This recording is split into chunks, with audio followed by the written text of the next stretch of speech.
We've heard a lot, and I've spoken a lot, and there's thousands or hundreds certainly of other YouTubers throughout the Western world talking about the issues that our nation faces.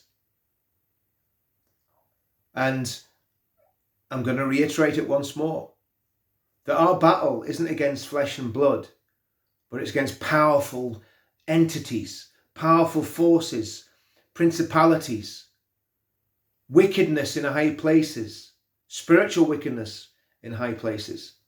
We're not wrestling against flesh and blood, but we're wrestling with ideas and spiritual ideas and ideologies that are intent on destroying us, destroying everything that we care about, and destroying our nation. That is what we are up against.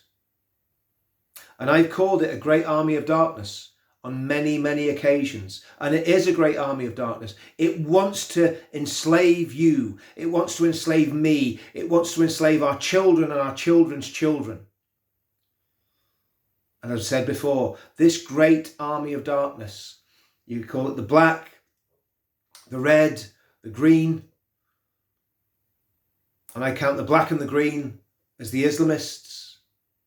And I count the red as the communists and the globalists.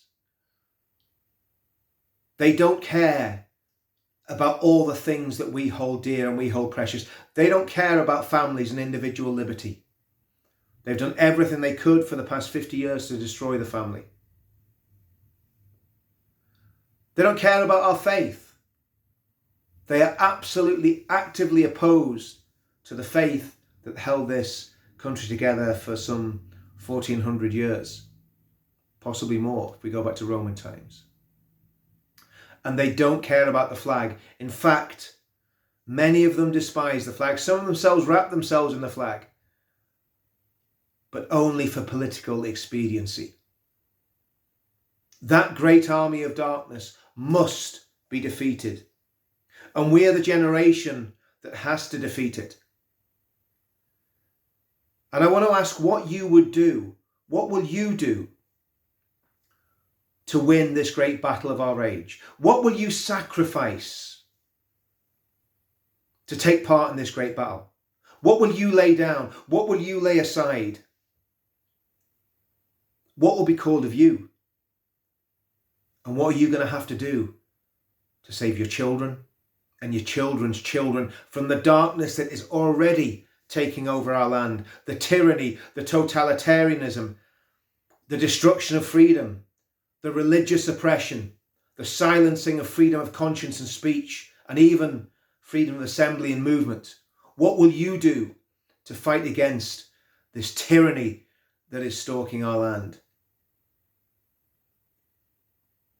Can I make a suggestion? The first thing that we do, the first step that we take in this battle against tyranny is getting to London.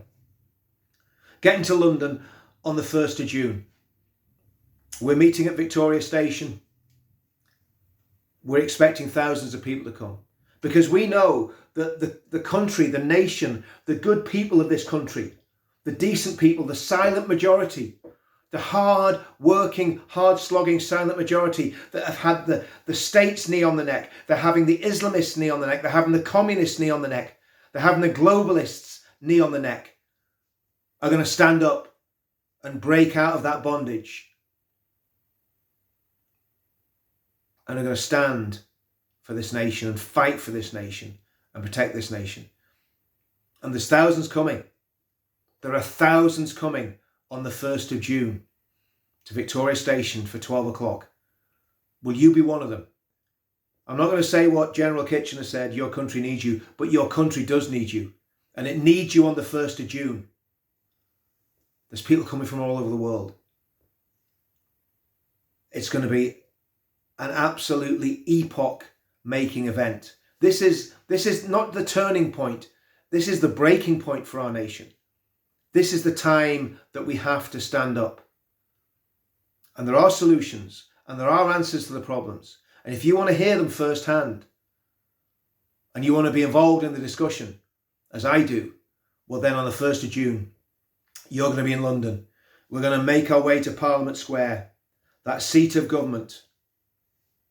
And there's going to be a spiritual earthquake that day that's going to wake up the nation.